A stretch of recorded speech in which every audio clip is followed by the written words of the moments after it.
ये खबर संस्कारम यूनिवर्सिटी द्वारा प्रस्तुत की गई है। मध्य प्रदेश और राजस्थान के बीच वर्षों से चला आ रहा सीमा विवाद अब सुलझने की ओर बढ़ता दिखाई दे रहा है। इस विवाद को खत्म करने के लिए प्रशासन ने 124 साल पुराने नक्शे का सहारा लिया है। मंदसौर जिले के सुहासरा तहसील के धनवाड़ा गांव में दोनों राज्यों के अधिकारी संयुक्त सीमांकन कर रहे हैं। तो आखिर क्या है पूरा मामला, आइए विस्तार से समझते हैं।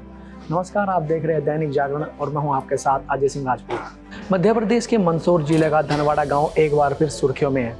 वजह है मध्य प्रदेश और राजस्थान के बीच वर्षों से चला आ रहा सीमा विवाद, जिसे अब 124 साल पुराने नक्शे की मदद से सुलझाने की कोशिश की जा रही है। दरअसल राजस्थान का वन विभाग लंबे समय से धनवाड़ा गांव की कुछ जमीन पर अपना दांव करता रहा है।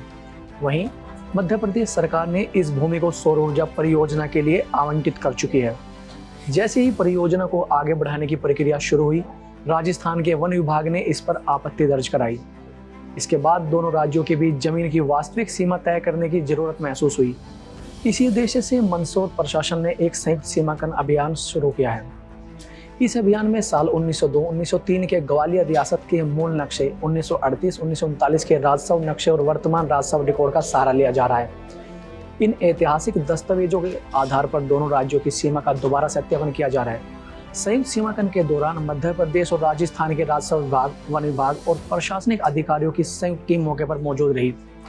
अधिकारियों ने गांव के विभिन्न हिस्सों का निरीक्षण किया और पुराने दस्तावेजों की मदद से वास्तविक सीमाओं का मिलान किया। प्रारंभिक जांच में सामने आया है कि जिस भूमि पर सौर ऊर्जा परियोजना प्रस्तावित है वो मध्य प्रदेश की सीमा में आती है। यदि अंतिम रिपोर्ट में भी यही स्थिति स्पष्ट होती है तो राजस्थान की ओर से किए जा रहे दावे स्वयं समाप्त हो सकते हैं और परियोजना को आगे बढ़ाने का रास्ता साफ हो जाएगा। रिपोर्ट के अनुसार सीमांकन के दौरान धनवाड़ा गांव की सीमाएं पुराने नक्शे से काफी हद तक मेल खाती है। भारत सरकार की पब्लिक गवर्नमेंट डायरेक्टरी LGD में भी इस गांव का रिकॉर्ड मध्य प्रदेश के अंतर्गत दर्ज है।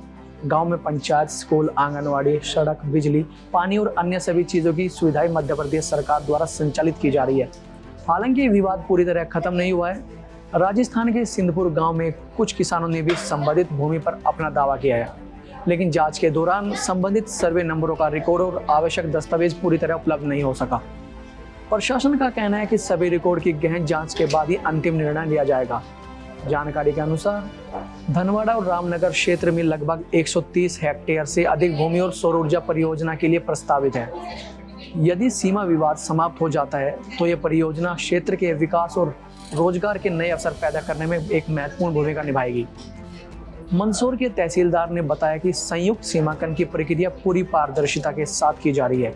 पुराने नक्शे, राजस्व अभिलेखों और आधुनिक तकनीक की मदद से वास्तविक सीमा तय की जाएगी ताकि भविष्य में इस तरह का कोई विवाद दोबारा सामने न आए। फिलहाल सभी की नज़र संयुक्त सीमांकन के अंतिम रिपोर्ट पर टिकी है। यदि 124 साल पुराने नक्शे के आधार पर सीमा का विवाद पूरी तरह सुलझ जाता है तो ये न केवल मध्य प्रदेश और राजस्थान के बीच लंबे समय से चले आ रहे विवाद का एक अंत होगा, बल्कि सौर ऊर्जा परियोजना को भी नई गति मिलेगी। यह मामला इसलिए भी महत्वपूर्ण है क्योंकि इससे भविष्य में पुराने सीमा विवादों के समाधान के लिए ऐतिहासिक दस्तावेजों के साथ उपयोग की मिसाल स्थापित हो सकती है।